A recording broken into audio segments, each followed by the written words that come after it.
Cadê? Dá play aí, Fala vai. aí. Pra galera do pod. Tô zoando. Questionador Vai lá, manda aí. Galera da onde? Três Tô perguntas. zoando, vai lá. 1. No debate com Nando Moura, tu chamou Valdemar Costa Neto de pessoa abjeta. Ainda pensa assim? 2. Arthur Duval te chamou para um debate. Aceita? 3. Por que votou para aumentar o fundo partidário? Que isso, gente? Tanta coisa. Qual que era a primeira? A primeira. Primeira do Valdemar da Costa Neto. Cara, quando eu debati com o Nando Moura, de fato, eu falei que o Valdemar era uma pessoa abjeta pelos atos que ele tinha cometido de fato no passado. E pra mim, quem comete corrupção, de fato, é uma pessoa abjeta.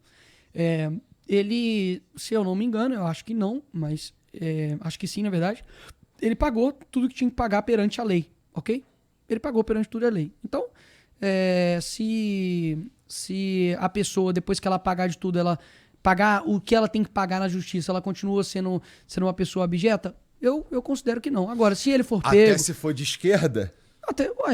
Se o Lula pagar pelo que ele cometeu, pra mim deixa de ser uma pessoa abjeta no sentido de corrupção. Agora, ele não pagou, né? Ele foi descondenado. Agora, pra mim é isso, cara. Pra mim, não tiro o que eu disse. Pra mim, quem comete corrupção é uma pessoa de fato abjeta. O Valdemar, até então, nas conversas, naquilo que eu tive, pra mim sempre me tratou com extremo respeito. E esse caso, mais uma vez, cometer algo que extrapole daquilo que eu defenda, pode ser o Bolsonaro, meu irmão. Ah, Bolsonaro fez isso, cometeu corrupção, etc e tal. Pra mim, ele também se torna uma pessoa abjeta. A segunda pergunta é? Fudeu. A segunda era sobre o Arthur Duval te chamar pro debate. Você aceitaria? Cara, pra mim, quem fica mendigando a atenção fica feio, né? Tipo assim, debate comigo, cara, debate comigo, cara, debate comigo. Então, assim, eu acho que ele é um cara que, sinceramente, não tem credibilidade e porte pra poder a gente discutir algo. Mesmo por que eu vou discutir com ele? Tipo, o que eu vou ficar debatendo com ele? Vou debater o que com ele? Sobre o quê? Sobre a Ucrânia? Sobre ele ter falado que a Magnitsky não ia sair, depois deletou o vídeo na live, como ele fez agora? Eu vou debater o que com ele? Dele ter falado, junto com o MBL, que o Janones era uma maior estrela que tinha na política, vocês vão ver. Eles erram tudo, bicho. Por que eu vou discutir com um cara desse? Ele quer o quê? Quer me usar de trampolim, como vários outros aí? Pô, não vai me usar, meu irmão. Me perdoa. Chega no meu tamanho e você vem debater comigo. E a terceira era sobre o fundo partidário. Cara, essa aí eu confesso que me pegou de surpresa. Eu não tô sabendo disso não, cara. Essa aí eu não sei. Você pode ter certeza que eu não votei nisso. Assim, eu não sei de onde tirou. Tá. Eu acho... Peraí. Eu acho, não que eu tenha votado, eu acho que eu perguntei isso pro meu assessor, porque direto e reto vem algumas coisas no Twitter, né? Nicolas votou pra não sei o quê. Eu falo, mano, que merda é essa? O que aconteceu? E aí eu perguntei pra ele. Deixa eu ver aqui que se eu botar na conversa, eu vou achar. E o que é esse livro aí? Cara, tá. Essa do fundão, nós votamos para derrubar o veto. Eu te explico por quê. Primeiro, era um ponto que não seria votado, entrou no acordo de última hora, então foi algo que não entrou na prioridade de análise. Como disse, eram 398 pontos de veto. Tem algumas vezes que assim, meio que vota só, você tipo, preenche uma prova tipo no Enem e manda os seus votos para lá, entendeu? Então era 398 pontos de vetos. Então priorizei o que seria votado no dia por acordo, ou seja, tinha um acordo, isso não estava entrando no acordo, então ele priorizou dar atenção nisso. Segundo, o texto não deixa claro que isso causaria aumento. Então, eu sei que o pessoal... E não tem nenhum problema, tá? Vocês fazerem oposição contra mim ou contra a direita, não tem problema nenhum. Mas um fato o texto não deixaria claro que isso aumentaria o fundo. Terceiro, diante de todo o contexto, seguir as orientações da liderança da minoria, oposição e PL, que fizeram acordo e indicaram a derrubada. Além dessas lideranças, a coalizão das frentes parlamentares, empreendedorismo, agro, livre mercado também orientaram pela derrubada do veto. Então não foi somente o meu entendimento de que aquilo não aumentaria. Agora, peraí, né, galera? Vocês querem mesmo querer me atacar como se eu fosse um cara a favor do veto, um cara que nenhuma eleição usou 1 centavo de fundo? Eu não usei. Então, assim, o que dói mais na pele? Você ser um cara que... você votou agora contra o aumento de fundo, que nem era isso especificamente. A minha vida já mostra por si só que eu sou contrário a isso, cara. Em nenhuma das minhas campanhas eu usei fundo eleitoral pra isso. Boa. O mamãe falei, tá defendendo agora. Não defendi e agora defende. Enfim, então assim, cara, mais uma vez, eu não tenho nenhum problema, bicho. E Igor, bicho, Graças a Deus, cara, que Deus olhou pra mim, teve graça, misericórdia pra cuidar de mim, porque eu não mereço um pingo daquilo que eu tenho muito mais do que eu mereço, cara, assim, saí de uma favela, velho, cabana do Pai Tomás, meu pai começou vendendo coxinha, a minha mãe trabalhava no 12BI, que era um supermercado, colocando 8 ou 9 horas por dia, aquele saco, sabe, de coloca soja, não sei o que, um monte de coisa, sementes.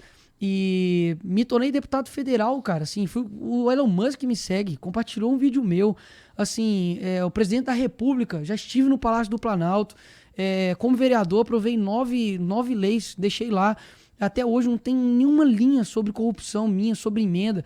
O que os caras têm pra falar que seu primo foi pego com 30 quilos de maconha. Eu falei, mas e daí? Imagina você responder por toda a merda que teu parente faz. Eu tenho algum relacionamento com isso? Tive alguma coisa a ver? Mas você mandou milhões de emenda. Depois eu passo o contato dele pra você. Tô zoando. Tô brincando. Eu falei, pô, o meu primo é um primo que eu vejo em casamento e em velório, tenho um relacionamento com ele. E outra, mas você mandou emenda pra cidade. Cara, coincidência ou não, foi a cidade que eu mais tive voto proporcional em Minas Gerais. Quase 40% da cidade votando em mim. Então eu mandei. E por outra coincidência, o pai dele era candidato a prefeito e perdeu. Então o dinheiro que eu mandei pra lá não foi nem pros caras que eles estão falando que eu fui. Então assim, por essas e outras, que eu vejo que eu conquisto a confiança das pessoas. Não, Igor. Cara, eu não sou tipo assim, nossa, você é radical, você não conversa com ninguém, eu converso com todo mundo, cara. Eu só não converso com o Janones por insalubridade. Tirando isso, cara, eu converso com qualquer pessoa, cara. Porque, Igor, eu não olho pra esquerda e falo assim, eu odeio vocês, quero que vocês morram, quero que vocês vão pro inferno. Não, cara, eu quero que o mesmo Deus que me alcançou e falou, olha, você não merece, assim como ele. Porque, deixa eu te dar uma história aqui, se eu não me engano, é de Felipe Neri. Se eu não me engano, ele era um rei e tal, uma autoridade, e ele tava numa praça e viu um ladrão indo pra cadeia. E aí ele chega e fala assim, lá se vai, Felipe Neri, se não fosse a graça de Deus. Então eu me sinto da mesma forma. Poderia ser eu, cara. Poderia ser eu. Então eu sempre vou estar com o meu braço, o meu coração, do meu lado cristão aberto, para se uma pessoa quiser conversar comigo, eu conversar com ela. Pô, você acha que eu quero que feminista morra? Não. Eu quero que ela seja alcançada por Cristo e pare de apoiar, matar criança dentro do ventre. Nicolas, você quer que o quê? Que o Lula... eu quero que ele pague pelos crimes que ele cometeu. E eu quero que, nem que seja nessa hora, na hora da cadeia, ele encontre Jesus, cara. Paulo não matava cristão? Tomara que Janones encontre o Senhor. Porque Paulo, que matava cristão, se tornou o maior evangelista, o Janones, que é o maior mentiroso, vai ser o maior divulgador de verdade. Então, paralelamente, o que eu sinto, e para poder encaminhar para o fim, é o seguinte. As pessoas, Igor, acabaram perdendo a esperança naquilo que realmente tem a esperança, que é o Senhor. As pessoas transferiram para a política a responsabilidade das atitudes delas individual. Isso é muito fácil, né? Fulano de tal me salva, fulano de tal vai salvar meu filho, fulano de tal vai cuidar da minha família. Cara, a política não tem a capacidade de redenção. Quem faz isso, eu acredito como cristão, é o Senhor, cara. Ponto. Ele fez isso na cruz, morreu, me sacrificou por mim, e nele eu tenho essa salvação. Agora, quantos lares, bicho, não foram destruídos, tipo assim, de não querer conversar, de não querer, sabe... Por conta de uma coisa que é vã esperança. Você pega Salomão, inclusive, eu trouxe esse livro aqui, que chama Meditações em Provérbios, e eu quero te dar, ele é de Charles Spurgeon. Obrigado, cara. Ele é considerado o príncipe dos pregadores. Aqui são 22 provérbios que fala sobre amor, sobre caridade, sobre humildade, sobre, enfim, amizade. E eu quero te dar esse livro. Obrigado, porque cara. Valeu. Esse cara realmente ajudou muito a mudar minha vida, junto com vários outros. C.S. Lewis. Bonito. Cara, Santo Tomás de Aquino, Santo Agostinho, Francisco Fausto, enfim, A.W. Tozer, muita gente boa. C.S. Lewis, que me ajudou muito na minha caminhada cristã. E quando você olha, cara, pra minha figura referencial de todas, quando eu olho, ela se chama Cristo. E todas as vezes quando eu entro lá naquela câmara, eu entro naquele congresso, eu falo assim, cara, o que Cristo faria? Assim, eu mesmo pessoas que eu divido, e eu sei que ele não vai ter problema nenhum de eu expor isso aqui, e eu também não fiz problema em me gabar ou falar disso aqui não, mas é o meu coração. Eu vi que um dia, o Kim Kataguiri, ele deu uma entrevista falando que, tipo, até tava tomando remédio, depois que o pai dele, enfim, morreu, entrou numa depressão e tal, tudo mais. E eu lembro que eu vi aquilo dali, cara, eu falei, bicho, caramba, velho. Se eu perder meu pai, né? Ele falou assim, cara, eu sou deputado federal agora, fiz isso, meu pai não pôde ver. E hoje eu, como pai, eu olho e falo assim, cara, e eu perdi também um tio que eu considerava um pai, e eu lembro que quando eu tava indo pro meu casamento, Nunca tinha acontecido isso comigo. A minha ficha caiu, cara. Eu falei assim, caramba, velho, meu tio não vai me ver casar. E ele não me viu virar deputado federal. E eu senti a dor dele. E numa proporção bem menor, né? Porque era o pai dele. No caso dele, é. E aí tinha um livro que eu li que chama A Anatomia do Luto, que é de C.S. Lewis, e me ajudou muito. E aí, no primeiro, acho que mês, ou sei lá, de congresso, eu dediquei pra ele e entreguei. Falei, Kim, lê aí, cara. Eu acho que vai ser bom, foi bom pra mim e tal. E depois, sei lá, de um mês ele leu. Falou, cara, obrigado, tipo, minha visão, pelo menos sobre você, tá diferente. Então, se as pessoas soubessem, as pessoas que eu converso, elas se assustariam. Porque, cara, foi isso que Cristo fez. Eu não fico andando com corruptos. Porque Jesus andava com discípulos. Mas, quando ele tinha oportunidade, tanto ele ir até, quando uma pessoa ia até ele conversava, cara, ele estendia a mão pra prostituta, pro fariseu. Você tá entendendo? Então, assim, a política pra mim, ela é um meio de eu poder colocar Cristo naquilo, cara. Porque isso foi o que de fato mudou minha vida. O que mudou minha vida não foi política, cara. Tipo, de transformar o meu caráter, de transformar quem eu sou. Então hoje, o que é mais importante pra você, Nicolas? O que é mais importante pra mim hoje é eu conseguir realizar o meu trabalho da maneira mais honesta possível e, enfim, representar as pessoas. É eu ser um bom marido, eu ser um bom pai. E, cara, pra mim nada mais importa. E eu obedecer a Deus, acabou. Então isso que muitas vezes me dá força, o cara fala assim, pô, e aí, cara, se for preso, se for perseguido, as pessoas não entendem que... Eu não tô falando que eu quero perseguir isso, tá? Tô falando que eu quero ser preso ou quero ser morto. Mas eu tenho plena convicção de que isso aqui é uma morada passageira. Se você pegasse todos os seus bens hoje e estivesse passando por uma cidade que não é sua estadia final, você depositaria todo o seu dinheiro lá? Não. Então por que eu vou depositar tudo aqui, cara? Então por isso que a minha esperança não é em eleições ou em quem vai ganhar. Porque eu vi isso acontecendo dentro da direita. Chutando balde, família, amigos, fé, porque o Bolsonaro perdeu. Pô, quer dizer então que a tua fé, a tua certeza, ela tá com a circunstância do que acontece aqui no mundo? Cara, eu não sou movido por isso. Então eu tenho uma firme convicção disso, cara. E se as pessoas soubessem quem talvez eu converso, que eu troque delas, se assustariam. Porque o meu lado de estender a mão é muito maior do que o meu lado de chegar e combater. Ah, você vai deixar de combater o mal por conta disso? Claro que não. Jesus, quando viu lá na praça, enfim, na igreja, né, ali no templo, fazendo comércio com o nome do pai dele, ele ficou irado. E Deus, ele é um Deus de amor, mas ele é um Deus também de justiça. E se eu quero obedecer ele, revoltar-nos contra a tirania é obedecer a Deus. Thomas Jefferson. Então, poxa, eu tenho isso muito equilibrado dentro de mim, mas o que eu sinto as pessoas precisam ter um olhar de mais caridade, mais de amor, mais virtuoso para quem a gente muitas vezes chama de inimigo ou etc. O Alexandre de Moraes e o Lula me faz ter um dever muito grande de eu ser cristão, cara.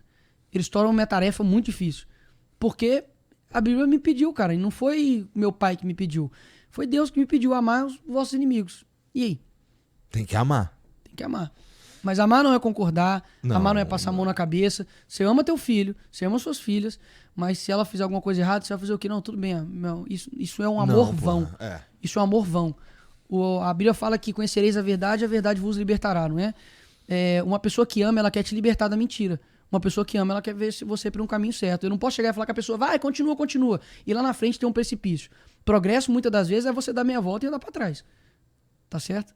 Então, enfim. E por fim, agora, mandar um abraço pra minha esposa, que eu a amo. Sem ela não seria nada, bicho. Pra minha filha, Aurora, tem 1 ano e 4 meses, não entende nada que tá acontecendo, mas é a alegria da minha vida. E a Serena, que daqui a pouco vai estar chegando aí. E, de verdade, eu quero só deixar uma frase aqui pra finalizar, e que eu vou começar lá agora, lá no evento do Brasil Paralelo. A crise da modernidade é uma crise espiritual disfarçada de crise política. Quem disse isso foi Eric Voegelin. E eu tenho plena convicção nisso. Pais que transferiram a educação dos seus filhos para um político, transferiram a educação dos seus filhos para um vídeo, que não possuem tempo nenhum com as suas famílias, e eu acredito que a salvação da humanidade passa pela família. Teve um podcast que eu falei que a salvação da humanidade é a família, mas passa pela família, porque a salvação da humanidade é Cristo, mas ela passa pela família. É muito óbvio, Igor, que basta você cuidar da sua família, que a soma das famílias vai dar a totalidade. Uma pessoa que cuida bem da sua família, que tem virtudes, que tem caráter, ela vai votar bem em alguém. ela não vai matar alguém injustamente, ela não vai ser perseguida injustamente, ela não vai cometer besteiras na vida porque ela tem alguém a quem recorrer. E é por isso que a esquerda bate tanto na família, porque ela é o nosso maior núcleo. Eu acho que a família é importante o caralho, mas eu acho que isso daí é uma generalização gigantesca, mas não dá tempo da gente debater. Não, mas calma, mas por que você acha geral? Porque eu não acho que é por causa de uma pessoa ter uma boa família que ela vai ser uma boa pessoa. Não, eu não disse isso. Eu disse o seguinte, de que há uma propensão de que se você é um pai que entende o seu sacrifício, entende o teu propósito, tem um sentido de vida, que você potencializa as suas virtudes, como paciência, como honestidade, como caridade, isso impacta e muito numa sociedade como um todo. Mas é que aí você já é uma boa pessoa, né? Isso não faz com que o meu filho, que tem eu Não, como mas você pai... concorda comigo que isso não determina. Se fosse assim, era pra eu ser traficante. Se fosse assim, era pra eu ser bandido. Porque eu nasci numa favela. Mas ela influencia, ela não determina. Influencia. Mas essa influência até a influência tem deixado de acontecer. É isso que eu tô querendo dizer. E os países onde você tem uma boa moral, por exemplo, estive agora no Japão. Cara, é assustador. Tipo assim, parece que você espirrar dentro do ônibus, você tá cometendo um crime. As pessoas cumprimentam, sempre abaixando e tal, tudo mais. O que torna o Japão? A cultura. Então, isso vem de quê? Vem de uma base moral, vem de uma base estrutural, vem de uma base onde você é passado de pai para filho. Curiosamente, não cristã, inclusive.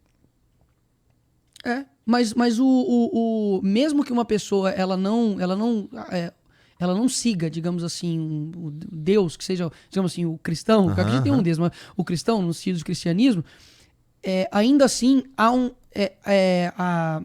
a moral, a referência continua ainda sendo Deus. Há o bem universal, isso aí. Enfim. Tá bom.